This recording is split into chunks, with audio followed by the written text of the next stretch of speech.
Winnipeg police divers plan to get into the water right here sometime next week to look for what Drag the Red believes they've found. But the group says police are dragging their feet. Okay, this beam right here, this one here. Under the Disraeli Bridge in Drag the Red search boat, Kyle Kematch points up to the beams and the bolts, the coordinates of his haunting discovery. Where these bolts are to the cement wall, those two beams, that's where the dive team should be looking.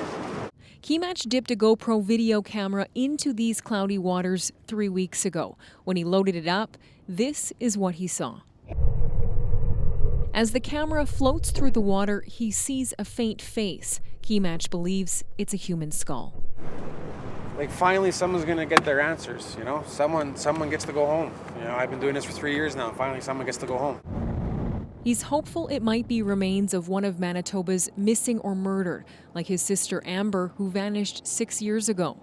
Kematch handed the video to police, but it's been 3 weeks, and he's frustrated there's been no attempt to retrieve it.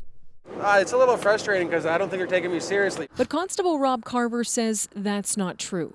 Going down into the Red River is a really difficult operation. He says they've been waiting for the right combination of conditions and resources, and a dive is in the works for next week.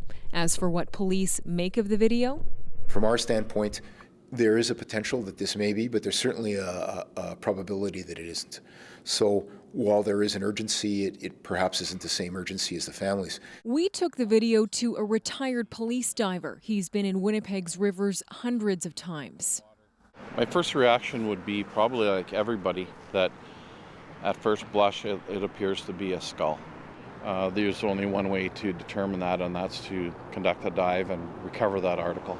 Meanwhile, Dorothy Starr believes officers should have acted on the tip immediately.